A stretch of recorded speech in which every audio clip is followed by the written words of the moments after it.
চিচিঙ্গা এমন একটা সবজি, বাচ্চারা কেন বড়দের মধ্যেও অনেকেই একদমই পছন্দ করেন না।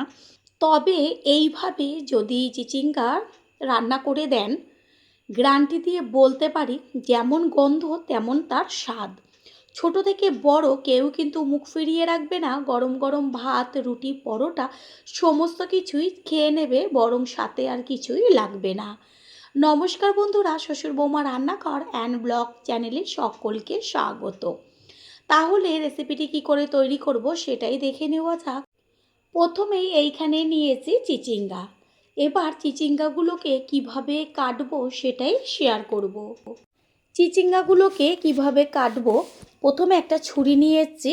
এবার ছুরি দিয়ে চিচিঙ্গাটাকে ধরে হালকাভাবে ঘষা দিলে পরেই দেখবেন সুন্দরভাবে বাদামের খোসার মতন উঠে আসছে। এটা বটি দিয়েও ঠিক এইভাবে চিচিঙ্গাটাকে ধরে যদি একটু চেঁচে দেন, তাহলে দেখবেন এরকম বাদামের খোসার মতন উঠে আসবে। মোটা করে যে খোসাটা সেটা ফেলবো না। ঠিক এইভাবে সমস্ত চিচিঙ্গাগুলোকে, ওপরের খোসাটাকে ছাড়িয়ে নিয়ে ফিরে আসছি।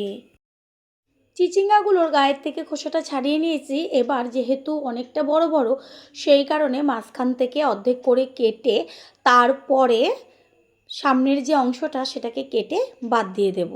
এরপর চিচিঙ্গাটাকে ধরে লম্বাভাবে অর্ধেক করে নেব। এইভাবে লম্বা করে অর্ধেক করে নেওয়ার পরে দুটো মুখ একসাথে ধরে একদম পাতলা পাতলা করে কেটে নিতে হবে। সমস্ত চিচিঙ্গাগুলোকে এইভাবে কেটে নিয়ে ফিরে আসছি। চিচিঙ্গা কেটে নেওয়ার পরে ভালোভাবে জল পাল্টে পাল্টে ধুয়ে জলটা ছেঁকে একটা থালার মধ্যে রেখেছি। এবার গ্যাসের ওভেনে কড়াই বসিয়ে তাতে দিয়ে দেব 2 চা চামচ পরিমাণ গোবিন্দভোগ চাল আর বেশ কতগুলো চিনে বাদাম। গোবিন্দভোগ চালের কত সুন্দর গন্ধ, আর সেটা তো সকলেই জানেন। তারপরে আবার বাদাম দুটোকে গ্যাসের ফ্লেম লো টু মিডিয়াম করে ভালো মতন ভেজে নেব। আর এই ভেজে নেওয়ার জন্য গন্ধটা যেন আরও দ্বিগুণ বেড়ে যাবে। এই যে আমি চাল আর বাদামটা ভেজে নিচ্ছি, এটাকে আমি কিভাবে কখন ব্যবহার করব সেটা জানার জন্য সম্পূর্ণ ভিডিওটি দেখতে হবে। আর আমি বারবার রিকোয়েস্ট করব, এই পদ্ধতিতে একবার চিচিঙ্গা রান্না করে খেয়ে তারপর অবশ্যই কিন্তু কমেন্টটা করে জানিয়ে যাবেন। ভাজাটা হয়ে গেছে, এটাকে ঠান্ডা করে নেব। ওই গ্যাসের ওভেনেই কড়াইটা বসিয়ে তারপর দিয়ে দিচ্ছি সর্ষের তেল। এখানে একদম অল্প পরিমাণ তেল দিয়ে দিয়েছি। এবার কড়াইয়ের চারদিকে একটু তেলটাকে ছড়িয়ে দেব। তেল গরম হয়ে গেছে, এর মধ্যে দিয়ে দিচ্ছি 1/2 চা চামচ পরিমাণ হলুদ গুঁড়ো। এবার দিয়ে দেব কেটে নেওয়া চিচিঙ্গাগুলো।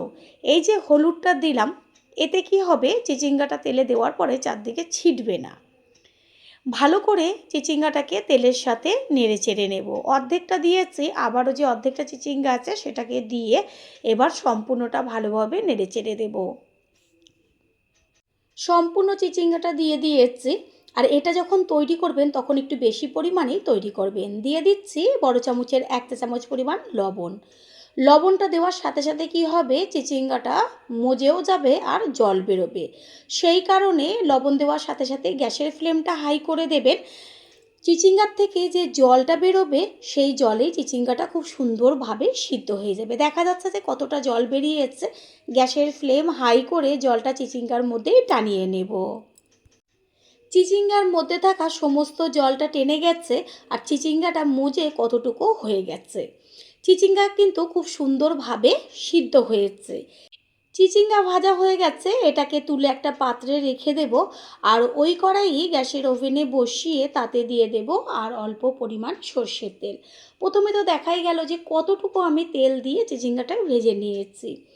এর মধ্যে দিয়ে দিচ্ছি 1 চা চামচ পরিমাণ কালো জিরে, ছোটো চামচের। ফোড়নটাকে ভালো করে ভেজে নেব। তারপরে দিয়ে দিচ্ছি 1/2 চা চামচ পরিমাণ হলুদ গুঁড়ো।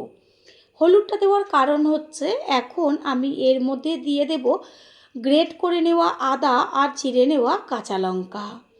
সম্পূর্ণ নিরামিষ রেসিপিটি আমি তৈরি করব। তেলের মধ্যে আদা আর কাঁচা লঙ্কাটা দিয়ে ভালো করে ভেজে নেব গ্যাসের ফ্লেম লোতে রেখে। হলুদ দেওয়ার কারণে এই যে লঙ্কাটা চারদিকে ছিটবে না, অনেক সময় চিড়ে নেওয়া লঙ্কা তেলে দিলে পরে বীজগুলো চারদিকে ছিটে যায়। এবার এর মধ্যে দিয়ে দিচ্ছি ছোট্ট ছোট্ট করে কেটে নেওয়া টমেটো। টমেটো তেলের মধ্যে ভালো করে ভেজে নেব, আর টমেটোটার কাঁচা গন্ধটা যাওয়া পর্যন্ত ভাজতে হবে। দিয়ে দিচ্ছি লবণ, যেন টমেটোটা তাড়াতাড়ি তেলে মজে আসে। পুরনো বন্ধুদের সবসময় আমাদের পাশে এইভাবে ভালোবেসে থেকে এগিয়ে নিয়ে যাবার জন্য অনেক অনেক ভালোবাসা। তেলের মধ্যে টমেটো খুব সুন্দরভাবে ভাজা হয়ে গেছে, দেখাই যাচ্ছে যে নরম হয়ে গেছে। তেলে একটু ভেঙে চুড়ে দিলাম। এবার এর মধ্যে দিয়ে দিচ্ছি 1 চা চামচ পরিমাণ জিরের গুঁড়ো, 1 চা চামচ পরিমাণ ধনের গুঁড়ো, দেব পরিমাণ মতন হলুদ গুঁড়ো। মশলাটা যেন পুড়ে না যায় সেই কারণে একদম অল্প পরিমাণ জল দিয়েছি। জলের সাথে ভালো করে সমস্ত কিছু মিশিয়ে নেব। গ্যাসের ফ্লেম লোতে রাখবো। এরপর দিয়ে দেবো 1/2 চা চামচের থেকেও কম পরিমাণ কাশ্মীরি লঙ্কার গুঁড়ো। কাশ্মীরি লঙ্কার গুঁড়োটাকে মিশিয়ে নিয়ে এবার কাঁচা গন্ধটা মশলার থেকে যাওয়া পর্যন্ত রান্না করে নেব। মশলা কষিয়ে নেওয়া হয়ে গেছে, মশলার থেকে তেলও ছাড়ছে আর সুন্দর একটা মিষ্টি গন্ধ বেরোচ্ছে। এবার দিয়ে দেব ভেজে নেওয়া চিচিঙ্গাগুলো। চিচিঙ্গাটা দিয়ে মশলার সাথে ভালো করে নেড়েচেড়ে নিতে হবে, গ্যাসের ফ্লেম লোতে রেখে। প্রথমবার যারা আমাদের চ্যানেল ভিজিট করছেন তাদের আন্তরিক শুভেচ্ছা ও অনেক ভালোবাসা। আমাদের রেসিপিগুলো যদি ভালো লেগে থাকে সাবস্ক্রাইব করে দেওয়ার অনুরোধ রইল, ও পাশে থাকা বেল আইকনে ক্লিক করলে পরবর্তী ভিডিওগুলো সবার আগে আপনাদের কাছে পৌঁছে যাবে। এবার এটা একটা ঢাকনা চাপা দিয়ে দেব। আর অন্যদিকে গোবিন্দভোগ চাল আর চিনেবাদাম যে ভেজে রেখেছিলাম ওটাকে মিক্সিং জারের মধ্যে দিয়ে দেব জল, তারপর ভালো করে পেস্ট করে নেব। 4-5 মিনিট বাদে ঢাকনাটাকে সরিয়ে দিয়ে চিচিঙ্গাটা ওপর নিচ করে মিশিয়ে নেব। চিচিঙ্গা তো অনেক রকমভাবেই রান্না করেছেন, ঠিক এই পদ্ধতিতে বা এই উপকরণ দিয়ে রান্না করে দেখুন। আমি বারবার বলবো এত টেস্টি হবে খেতে, যেটা নাকি আপনারা খাওয়ার পরে বুঝতে পারবেন। এটা তো একদম সম্পূর্ণভাবে সিদ্ধ হয়ে গেছে চিচিঙ্গাটা। এর মধ্যে এবার এই যে গোবিন্দভোগ চাল আর চিনেবাদামটা পেস্ট করে নিয়েছিলাম সেই পেস্টটা দিয়ে দেব। সম্পূর্ণ পেস্টটুকি দিয়ে দেব। তারপর ওই জারটা ধুয়ে দিয়ে দেব জল। যেহেতু গোবিন্দভোগ চাল আর বাদাম, সেই জন্য নিচটা ধরে যাবে, তাই একটু জল দিয়ে দিতে হবে। ভালো করে একটু মিশিয়ে নেব।